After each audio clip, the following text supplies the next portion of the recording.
here are your hosts of Financially Tuned, Mark Fricks and Tony Shore. Welcome to another show of Financially Tuned with me, Mark Fricks from MasterPlan Retirement Consultants, and our co-host today, Tony Shore. I tell you, we're really excited that you're joining us today because we're going to be talking about something that affects a majority of our listeners, and that is how to manage your IRA. So we're going to be talking today about having a well-managed IRA and how it can mean the difference between living the retirement dream that you imagine or the reality that you fear. Wow. It is an important topic. I think a lot of listeners out there might think, oh, talking about IRAs, that doesn't sound too exciting. But you know what? Having a good retirement and the difference between making it in retirement and being able to live comfortably versus not is important. And that's why it's so important to understand these facts. And we're going to try to make it as painless for you as possible. Now, I think it's going to be a great topic. But before we get into that, Mark, I have to ask, how have you been? How are you doing? I'm doing great, Tony. It's been a good week.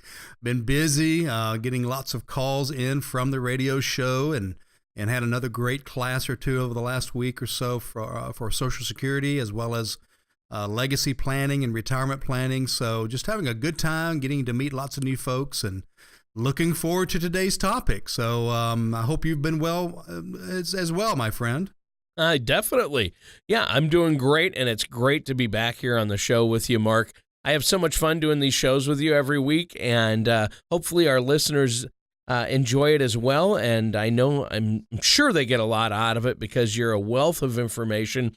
Now, IRAs, that stands for I think you know what that stands for, but I think it could stand for internal revenue account, right? Yeah, well, it could, because they're certainly going to get their, I was going to say fair share, but they're going to get more than their fair share, I think, over the years, because these IRAs are building up money over and over every year.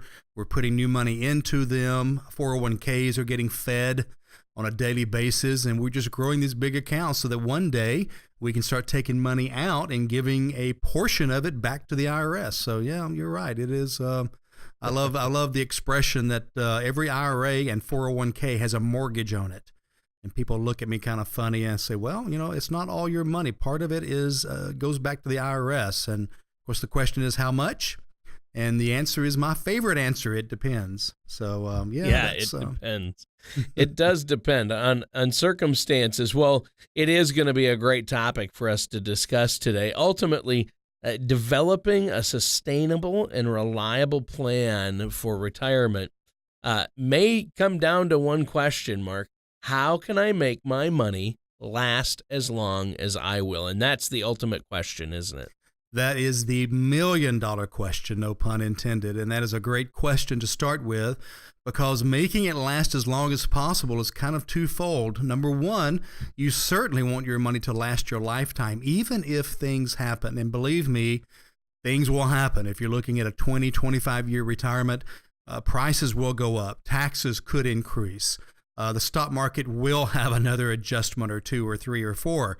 Health questions come into play. So all of these things are going on. So number one, making our money last a lifetime is critical. And then number two, I'd like to hopefully leave the leftovers, if there is leftover, which there will be in ours because of the way we manage it, but leaving the leftovers to my kids and grandkids. So, especially the grandkids. Tony, I gotta tell you this morning, do you know why grandkids and grandparents have such great relationships and really love each other? I don't think I do know exactly why. Well, Tony, they have a common enemy, the parents. So that's well, I really had a great relationship with my grandparents and still do with my grandfather, who's 94. Wow. But yes, my grandparents, even those who have passed, was a very great relationship. And you may have a point, come to think of it. Yeah, I think that's a good one. Well, you know what? I think people will most likely choose an IRA as their vehicle to help them navigate the sometimes rocky terrain between them and their dream retirement. So maybe you could explain for our listeners what exactly an IRA is. Well, just to keep it as simple and short as possible, an IRA stands for Individual Retirement Account. And it's basically set up at some type of a financial institution, and it is a way to save for retirement. And there are several different types of IRAs. There are traditional, there are Roth IRAs that work a little bit differently. There are simple IRAs. And then you can kind of lump in some other accounts like a 401k that lots of folks participate in at work.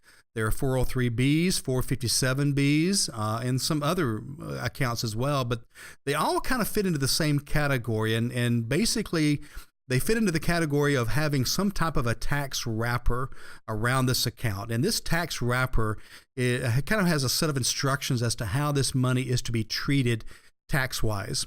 So if you want to take this group of accounts and divide them into two categories, one is the traditional IRAs and traditional 401ks, and the other is the Roth IRA category.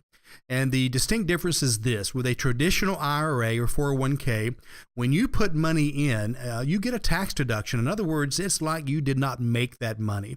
So it comes off the top of your income, and therefore the IRS looks at your income and says you did not make as much money as you thought you did because you moved money into an IRA. So once that money goes in there, now it grows tax-free, which can be huge because as you're making money, hopefully, if it's being managed properly, that account could be creating taxable events each year. But because it is in that IRA or 401k, it is shielded from taxes during growth. So that's the great news. The negative part on the IRA, of course, is the fact that there is a tax bill coming due. So one day when you're ready to begin taking money out, which has to be after 59 and a half, the age 59 and a half, then you're going to get taxed on exactly what you take out at your normal rate. And so that's kind of the IRA side of it. The Roth works kind of flip side of this. In other words, when you put money in a Roth, you do not get a tax deduction. It is still counted as income. So that's the negative part. But the great part about the Roth, Tony, is that it too grows tax-free, but even better, the money comes out tax-free. So you will never owe another dime of tax on that account once you put money into it. So that does make the Roth pretty powerful. Well, most definitely. I mean, the Roth is a great vehicle because even the gains are tax-free. You don't have to pay tax on the gains in a Roth, do you? No, that's exactly correct. That whether it grows for 5 years or 50 years, there's never a time when you have to pay tax on that. And one other quick little note on the Roth: there's never a date where you have to take money out of it. As long as you're living, you don't have to take money out of it, whereas with an IRA, you're required at age 70 and a half to begin spending it down, which can create additional tax burdens in retirement. So there are no required minimum distributions on a Roth IRA? That is correct. As long as you're alive or your spouse inherits it, there are no required minimum distributions. Sure. Well, why does someone need to have a well-managed IRA? Well, the IRA is unique. It works differently than other holdings, and you really need to think about it as a critical component of your retirement income. When you think about the retirement income stool, the little stool there that you can sit on, it needs 3 legs. And so leg 1, we talk a lot about Social Security and maximizing that. Leg 2 is the pension leg. Well, unfortunately, a lot of pensions have gone away, so that leg is getting shorter and shorter. So the stool is definitely getting a little more wobbly. So that makes it critical that that third leg be strong. And that third leg is your retirement savings. And that IRA or 401k is the basis of that. So, it's really critical. So kind of think about it like this. Let's say you were going to take a cross-country road trip in a car, but this car had a manual transmission and you've never driven a manual transmission before. Would you make the trip? Could you make it? Well, probably you'd stutter along and one way or the other make it there, maybe with or without a clutch when you get there, but you probably would make it.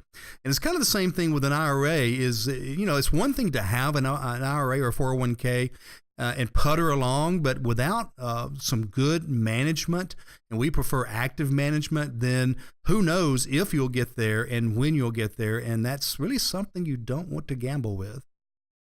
Well, that's a great point, Mark. And you mentioned, and you do bring it up, is the three-legged stool analogy. And we're going to have to change it. We're going to have to come up with something for a fourth leg, because I'm afraid my mass is too much for a three-legged stool. I need a good solid 4 legs on my stools, that if I'm going to sit on it anyway. Well, call me after the show, Tony. We'll talk about it. How important is it to have a solid understanding of an IRA if you own one? Well, again, you don't want to be dealing with something that you don't understand. You want to make sure that you know how it works.